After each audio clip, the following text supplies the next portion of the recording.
Well, hi there. My name is Aquarium Algae and I'm here to talk about algae today.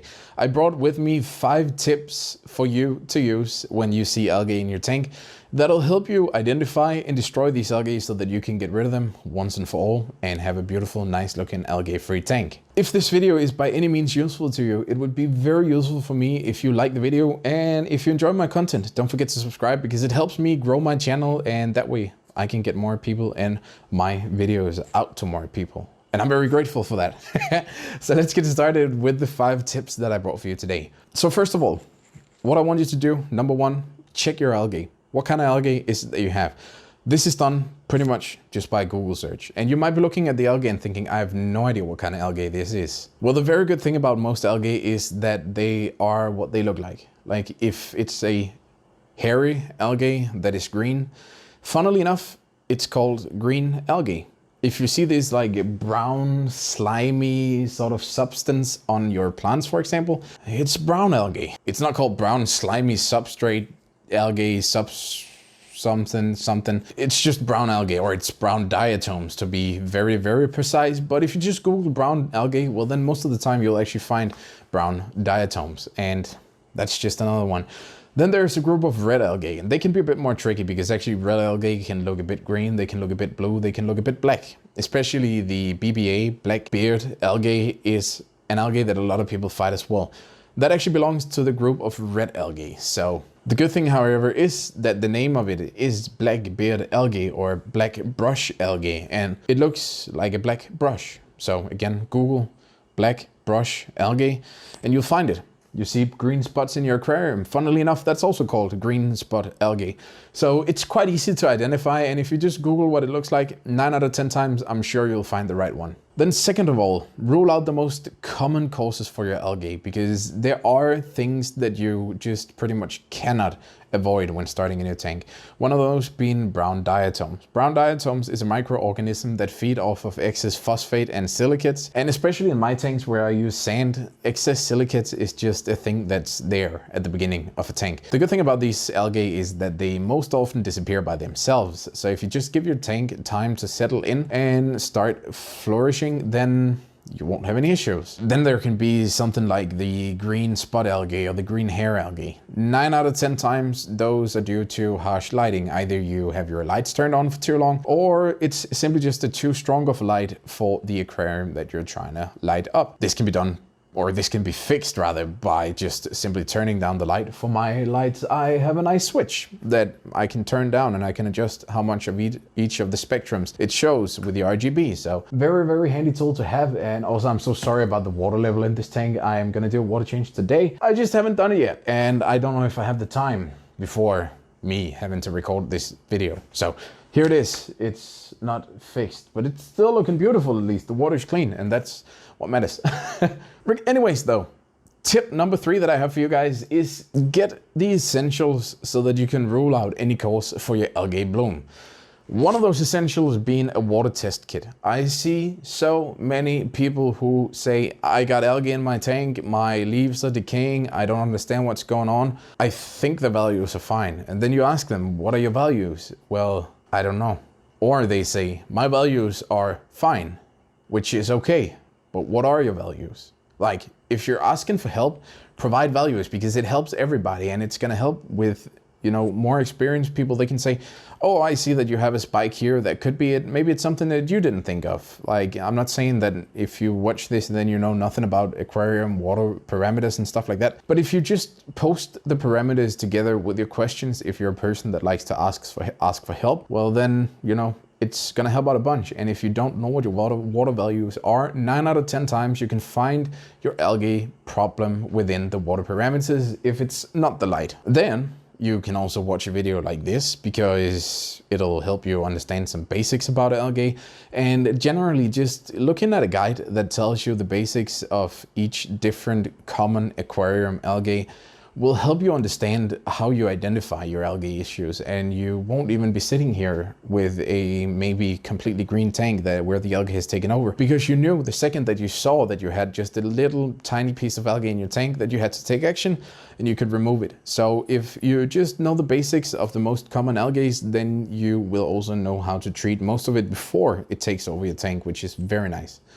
And then the last of it is patience, because treating algae takes time. It can take several days for algae to disappear by the time that you start treating it, or by the time that you start changing the values of your aquarium. So it's a very good idea to just have a bit of patience as you work with this.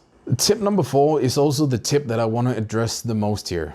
Fight your algae the right way. Everywhere I go, I see people ask for help with algae. And I see the same annoying answer every time. And it's an answer that annoys me so much. The reason that it annoys me is because it's a dumb advice. It's get fish that will eat and clean off the algae. Yes, they're a great supplement. They are.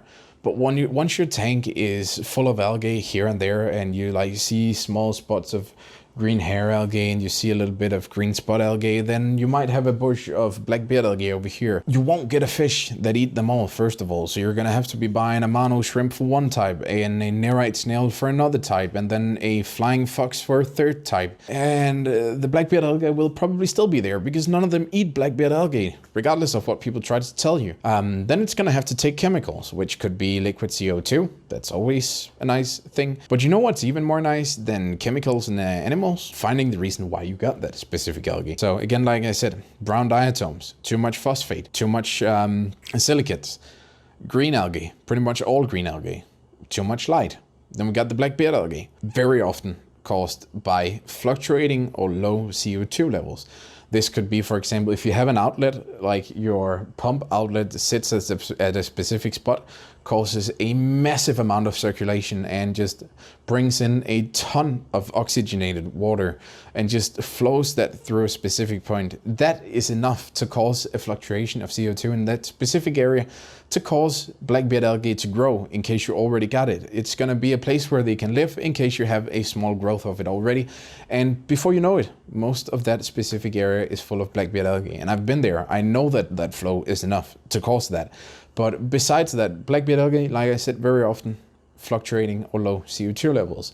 Then you already ruled out some of them. Then you got the blue-green algae, which is actually not an algae, but a bacteria, which most of the time is caused by a low oxygen level, which is also an issue. So there are plenty of different algae out there. There are plenty of different ways to fix them. Actually, what they all have in common is the fact that you can do something to fix it so that they don't come back. And that does not involve either chemicals or involving animals. So don't go by it. It's a bit like peeing yourself if you're cold. Like, it only helps for so long, but you're gonna be cold again.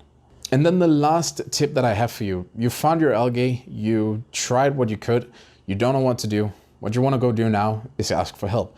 So you go online, you describe, hey, I got my tank and I see these like decayed leaves and I got this green algae in my tank and I don't know why, but my water parameters seem fine and my fish seem healthy, but I don't like the look of it. So what do I do? And then people online can be like, well, you do something differently. But that's about all of the useful tips that they can give you because they know nothing about your tank. They don't know how much light you got. They don't know how much you dose your fertilizers. They don't know what your water parameters are. They don't really know anything. They also don't even know if it is actually green hair algae or if it might be staghorn algae that you got or something completely different. So provide some information that'll help people online with your issues because I see this way too often. People just asking for help and not providing any useful information that others can use. I know a lot of the time the answer is the same. So yes, you can get it right sometimes without seeing any information at all. But in my opinion, it just makes life so much easier for everybody. So if you can just, spend some time going through the other 4 steps, see what you can do yourself. If you can't, well, then you can provide all of that information when you then go online and ask others. And if you do that, well, then they might just find it so much easier to help you with your stuff. So provide some decent information like your water parameters, the hours of light that you're using. Are you fertilizing anything? Like, are you fertilizing iron or the more common fertilizers? Are you providing any pictures with your post? Like, take a picture of the algae. You'll be able to see exactly what kind it is. And that combined with the information that you just gave is in 10 out of 10 posts, in my opinion at least, gonna provide you with the correct answer from people that know a lot about algae. The best thing that I have done myself when I started the aquarium hobby some years ago is just to get to know the basics of algae. And if I see that I have an algae boom, for example, this aquarium, a month ago, this aquarium was full of green algae and stackhorn algae. The reason that this happened is, combined with my light that was a bit too strong for the shape that the tank was in, I upped my fertilizer level a little bit, and then I decided that it was a good idea to change some of the soil substrate at the background to promote a little bit of extra growth for my plants. And I wanted some extra planting behind the aquascape over here so that those would grow out of the tank and it would look super dope. So I added the extra soil, which caused a huge nutrient spike, especially ammonia. And it made my tank look horrible, absolutely horrible. A month later, I see tiny bits of hair every once in a while. It's like just a few different places, but I got 0 algae eating fish in this tank. Actually, that's a lie. I got some autos in here, but I rarely see them do anything. They sleep all day. They probably eat some every once in a while, but most of this has just sort of died out. You can easily see that because it just sort of goes down all over the aquarium. Like, it just deteriorates at an even rate all over the aquarium. So you create the right parameters for your plants to grow instead of the algae, and that way the algae is gone in no time. It's really not that hard. So I hope you can use some of this information for yourself and hopefully get yourself a nice algae-free tank. Thank you so much for watching. Until next time, bye bye.